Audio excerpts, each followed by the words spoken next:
For me, a great performance car is all about purity of response, about lockdown body control and agility. Well, it was.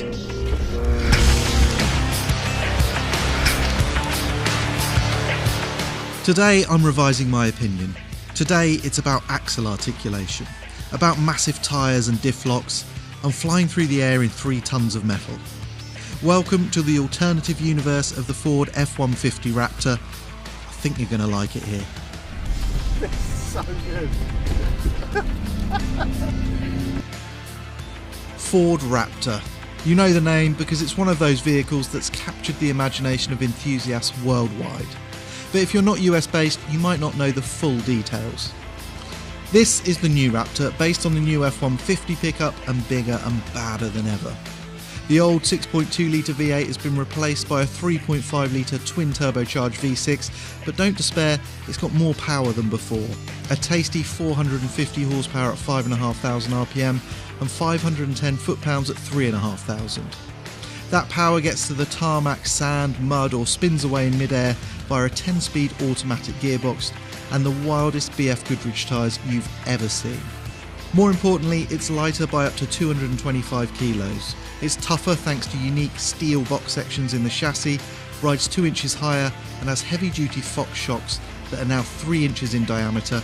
That's 44% larger. They also have 9-stage bypass valving for better control and feature hydraulic bump stops. The Raptor has 13 inches of suspension travel at the front and 13.9 at the rear. The terrain management system has several modes, from rear drive normal setting through weather, mud and sand, rock crawl and the evocative Baja mode. By the way, a standard Raptor completed the 2016 Baja 1000 and took 3rd in class to prove just how tough it is. Of course it helps if you've got a desert to play in, and today we do. We're at Johnson Valley Recreation Area. This place is 189,000 acres and I think it might be my new favourite place in the world. Now, I said the Raptor inhabits a different universe, and it really does. On this wickedly bumpy surface, sand, rocks, all these hidden yumps and dips, it is supreme.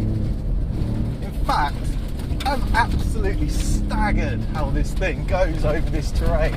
Serene isn't the right word, because you feel how punishing the surface is. But the Raptor just eats up this terrain.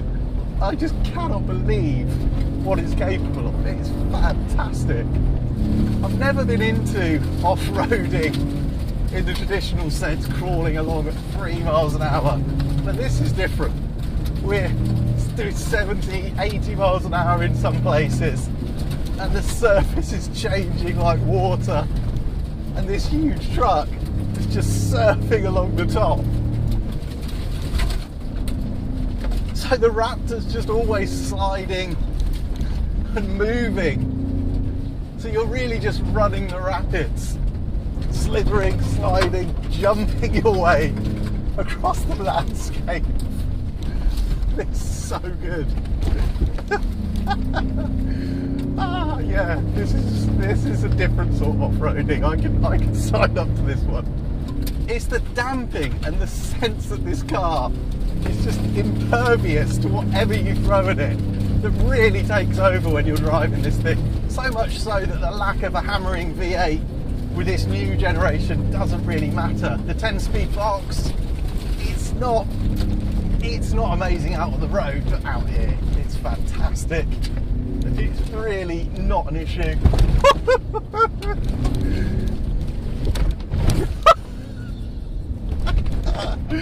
And the performance on offer is really, really good. Believe me, this thing is more than fast enough.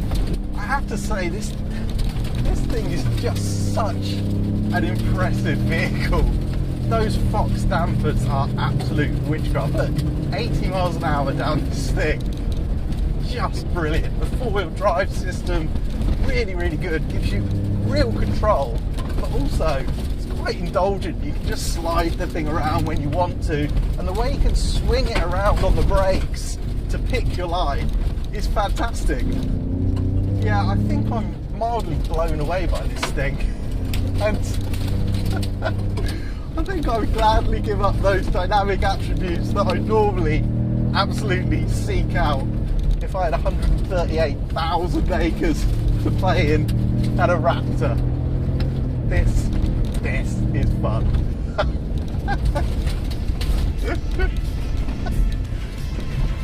So the Raptor is absolutely extraordinary out here, a unique and fabulously enjoyable driving experience. But maybe there's a way to have this level of rally raidability and even greater agility and excitement. Like the Raptor, the Nomad has fired the imagination of enthusiasts the world over. Part beach buggy, part Atom, part Tamiya radio control model, it could hardly be more evocative. Like the Raptor, it takes an existing vehicle and completely reinvents its purpose. In this case, morphing a lightweight track car into the ultimate off-road drug. It weighs around 1,800 kilos less than the Raptor, but the $50,000 truck is nearly half the price. In the US, the Nomad is built by TMI Autotech, and this is the most rugged version, called the Tactical. Much of it is familiar: the rear-mounted 2.4 litre Honda 4-cylinder engine with 230 horsepower and 220 foot-pounds, the chassis featuring double unequal wishbones all round, and the gorgeous detailing and cool aesthetic. This car was kindly supplied by enthusiastic owner Roy Narvaez and was the very first registered in the US. Okay, so here I am in the Nomad, in the desert. It's got to be the perfect setting for this car, hasn't it? So everything that I had in the Raptor, the terrain management, the ABS, the ABS, those incredible Fox dampers, that's all gone. Suddenly, it's just me and this crazy terrain and this little car, this fierce little car. But compared to the Raptor, you can tell it doesn't have the proper Baja pedigree. It can't iron out the big bumps. It's taken off at the rear. It's so physical. I don't think the rear wheels are ever in contact with the ground. This is better, it's smoother here and it works much better. And you can start to appreciate the lightness, the feel and feedback through the steering. It's absolutely and completely mad. It's so physical. But if anything, it shows how impressive that big truck is, because to drive this thing at even half the speed of this terrain is not easy. Despite the flaws though, God, when you've got a bit of space to just muck around, it doesn't get a lot more intense, more exciting than this. But you know what? This car needs different terrain to really shine. Fortunately, Johnson Valley is a pretty big place, and it just so happens that if I drive across here, I will find the perfect terrain for this Nomad.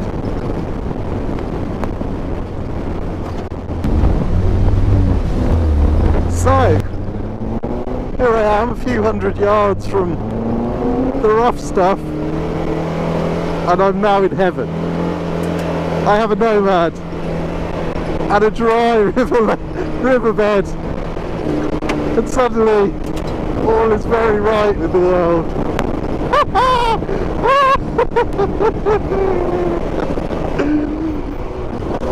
Now the dream of the Nomad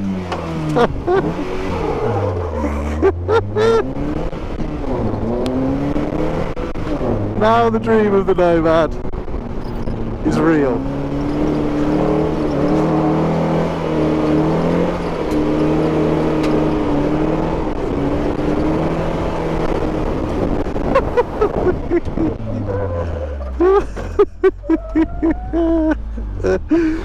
Oh, Johnson Valley, you're awesome. And the Nomad might not be able to take the toughest terrain this place has got, but I think I could live with coming here, setting out a little course, just doing this maybe for the rest of my life.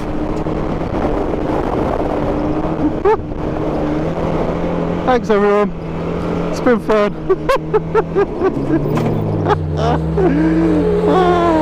Oh yeah. Oh well. That wasn't a bad day out actually. That wasn't a bad day out.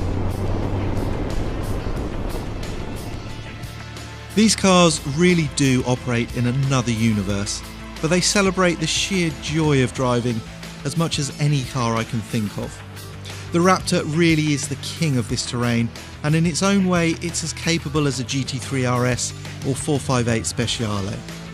This Nomad needed some setup work, but the basic formula is just about perfect. I want one of each and a back garden that looks like Johnson Valley.